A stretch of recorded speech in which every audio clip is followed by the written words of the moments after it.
Mr. Stryver, having made up his mind to that magnanimous bestowal of good fortune on the doctor's daughter, resolved to make her happiness known to her before he left town for the long vacation. After some mental debating of the point, he came to the conclusion that it would be as well to get all the preliminaries done with, and they could then arrange at their leisure whether he should give her his hand a week or two before Michaelmas term, or in the little Christmas vacation between it and Hilary. As to the strength of his case, he had not a doubt about it, but clearly saw his way to the verdict. Argued with the jury on substantial worldly grounds, the only grounds ever worth taking into account, it was a plain case and had not a weak spot in it. He called himself for the plaintiff. There was no getting over his evidence. The counsel for the defendant threw up his brief, and the jury did not even turn to consider. After trying it, Stryver, CJ, was satisfied that no plainer case could be. Accordingly, Mr. Stryver inaugurated the long vacation with a formal proposal to take Miss Manette to Vauxhall Gardens. That failing, to Ranelagh, that unaccountably failing too, it behoved him to present himself in Soho, and there declare his noble mind. Towards Soho, therefore, Mr. Stryver shouldered his way from the Temple, while the bloom of the long vacation's infancy was still upon it. Anybody who had seen him projecting himself into Soho, while he was yet on St. Dunstan's side of Temple Bar, bursting in his full-blown way along the pavement, to the jostlement of all weaker people, might have seen how safe and strong he was. His way taking him past Tellson's, and he both banking at Tellson's and knowing Mr. Lorry as the intimate friend of the Manettes, it entered Mr. Stryver's mind to enter the bank and reveal to Mr. Lorry the brightness of the Soho horizon. So he pushed open the door with the weak rattle in its throat, stumbled down the 2 steps, got past the 2 ancient cashiers, and shouldered himself into the musty back closet where Mr. Lorry sat at great books ruled for figures, with perpendicular iron bars to his window, as if that were ruled for figures too, and everything under the clouds were a sum. "Halloa," said Mr. Stryver. "How do you do? I hope you are well." It was Stryver's grand peculiarity that he always seemed too big for any place, or space. He was so much too big for Tellson's that old clerks in distant corners looked up with looks of remonstrance, as though he squeezed them against the wall. The house itself, magnificently reading the paper, quite in the far-off perspective, lowered displeased, as if the Stryver head had been butted into its responsible waistcoat. The discreet Mr. Lorry said, in a sample tone of the voice he would recommend under the circumstances, "How do you do, Mr. Stryver? How do you do, sir?" and shook hands. There was a peculiarity in his manner of shaking hands, always to be seen in any clerk at Tellson's who shook hands with a customer when the house pervaded the air. He shook in a self-abnegating way, as one who shook for Tellson and Company. "Can I do anything for you, Mr. Stryver?" asked Mr. Lorry in his business character. "Why, no, thank you. This is a private visit to yourself, Mr. Lorry. I have come for a private word." "Oh, indeed," said Mr. Lorry, bending down his ear, while his eye strayed to the house afar off. "I am going," said Mr. Stryver, leaning his arms confidentially on the desk, whereupon, although it was a large double one, there appeared to be not half desk enough for him. "I am going to make an offer of myself in marriage to your agreeable little friend, Miss Manette, Mr. Lorry." "Oh, dear me," cried Mr. Lorry, rubbing his chin and looking at his visitor dubiously. "Oh, dear me, sir?" repeated Stryver, drawing back. "Oh, dear you, sir? What may your meaning be, Mr. Lorry?" "My meaning," answered the man of business, "is of course friendly and appreciative, and that it does you the greatest credit, and in short, my meaning is everything you could desire. But, really, you know, Mr. Stryver." Mr. Lorry paused and shook his head at him in the oddest manner, as if he were compelled against his will to add, internally, "You know there really is so much too much of you." "Well," said Stryver, slapping the desk with his contentious hand, opening his eyes wider and taking a long breath, "if I understand you, Mr. Lorry, I'll be hanged." Mr. Lorry adjusted his little wig at both ears, as a means towards that end, and bit the feather of a pen. "Damn it all, sir," said Stryver, staring at him. "Am I not eligible?" "Oh dear, yes, yes, oh yes, you're eligible," said Mr. Lorry. "If you say eligible, you are eligible." "Am I not prosperous?" asked Stryver. "Oh, if you come to prosperous, you are prosperous," said Mr. Lorry. "And advancing?" "If you come to advancing, you know," said Mr. Lorry, delighted to be able to make another admission. "Nobody can doubt that." "Then what on earth is your meaning, Mr. Lorry?" demanded Stryver, perceptibly crestfallen. "Well, were you going there now?" asked Mr. Lorry. "Straight," said Stryver, with a plump of his fist on the desk. "Then I think I wouldn't if I was you." "Why?" said Stryver. "Now I'll put you in a corner," forensically shaking a forefinger at him. "You are a man of business, and bound to have a reason. State your reason. Why wouldn't you go?" "Because," said Mr. Lorry, "I wouldn't go on such an object without having some cause to believe that I should succeed." "Damn me!" cried Stryver. "But this beats everything." Mr. Lorry glanced at the distant house and glanced at the angry Stryver. "Here's a man of business, a man of years, a man of experience, in a bank," said Stryver. "And having summed up 3 leading reasons for complete success, he says there's no reason at all. Says it with his head on." Mr. Stryver remarked upon the peculiarity, as if it would have been infinitely less remarkable if he had said it with his head off. "When I speak of success, I speak of success with the young lady, and when I speak of causes and reasons to make success probable, I speak of causes and reasons that will tell as such with the young lady." "The young lady, my good sir," said Mr. Lorry, mildly tapping the Stryver arm. "The young lady. The young lady goes before all." "Then you mean to tell me, Mr. Lorry," said Stryver, squaring his elbows, "that it is your deliberate opinion that the young lady at present in question is a mincing fool?" "Not exactly so.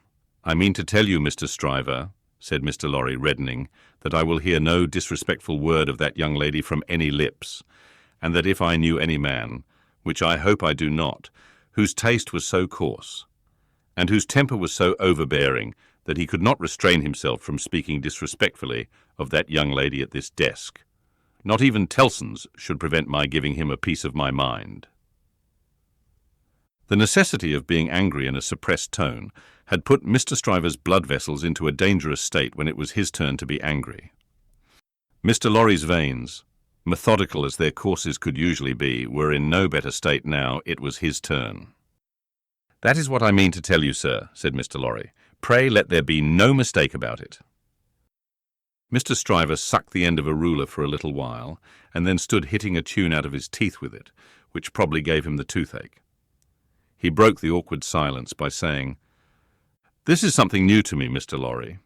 You deliberately advised me not to go up to Soho and offer myself Stryver of the King's Bench Bar." "Do you ask me for my advice, Mr. Stryver?" "Yes, I do." "Very good. Then I give it, and you have repeated it correctly." "And all I can say of it is," laughed Stryver, with a vexed laugh, "that this, ha, beats everything past, present, and to come." "Now understand me," pursued Mr. Lorry.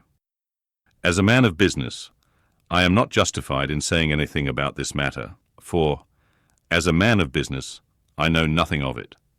But as an old fellow, who has carried Miss Manette in his arms, who is the trusted friend of Miss Manette, and of her father too, and who has a great affection for them both, I have spoken. The confidence is not of my seeking, recollect. Now you think I may not be right." "Not I," said Stryver, whistling. "I can't undertake to find third parties in common sense. I can only find it for myself.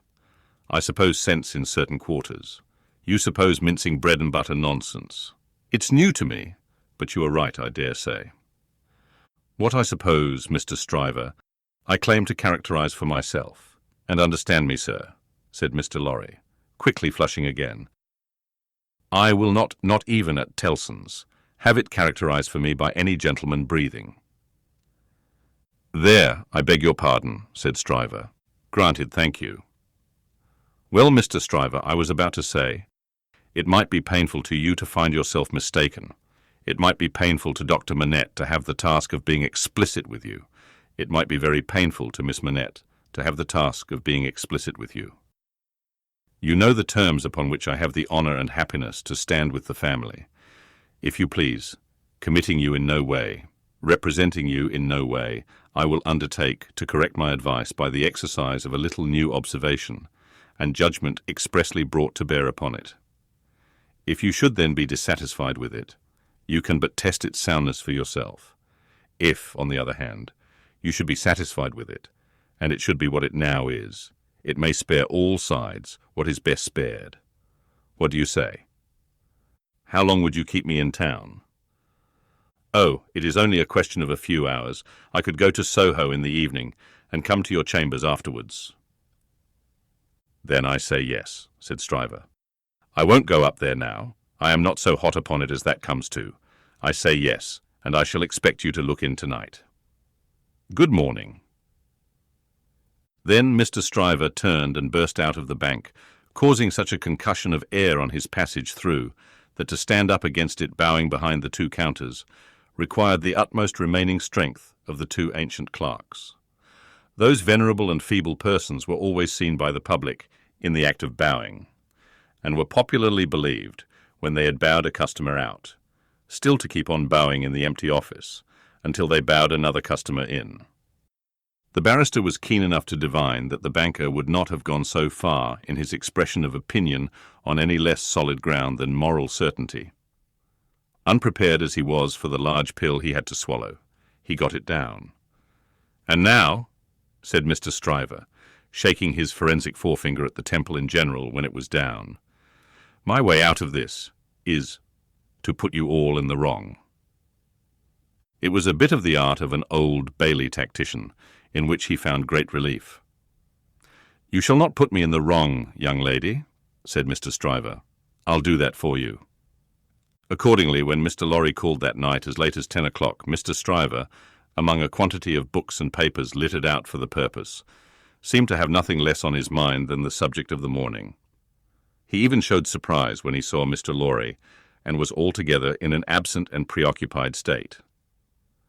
Well, said that good-natured emissary, after a full half-hour of bootless attempts to bring him round to the question.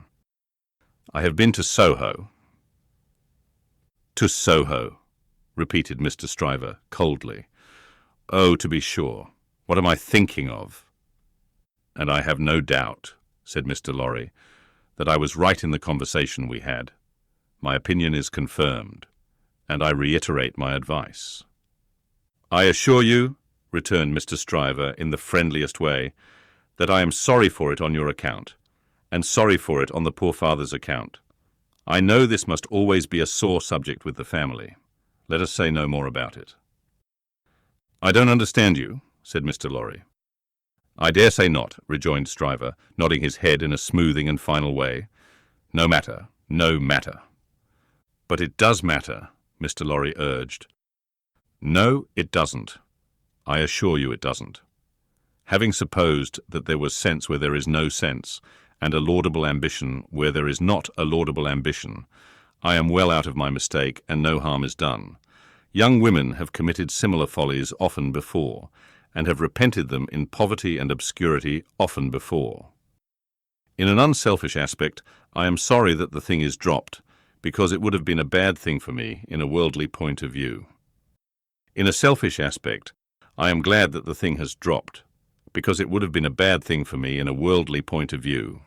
It is hardly necessary to say I could have gained nothing by it. There is no harm at all done. I have not proposed to the young lady, and between ourselves I am by no means certain on reflection that I ever should have committed myself to that extent. Mr. Lorry, you cannot control the mincing vanities and giddinesses of empty-headed girls. You must not expect to do it, or you will always be disappointed. Now, pray say no more about it. I tell you I regret it on account of others, but I am satisfied on my own account, and I am really very much obliged to you for allowing me to sound you, and for giving me your advice. You know the young lady better than I do. You were right. It never would have done. Mr. Lorry was so taken aback that he looked quite stupidly at Mr. Stryver shouldering him towards the door, with an appearance of showering generosity, forbearance, and goodwill on his erring head. "Make the best of it, my dear sir," said Stryver. "Say no more about it. Thank you again for allowing me to sound you. Good night." Mr. Lorry was out in the night before he knew where he was. Mr. Stryver was lying back on his sofa, winking at his ceiling.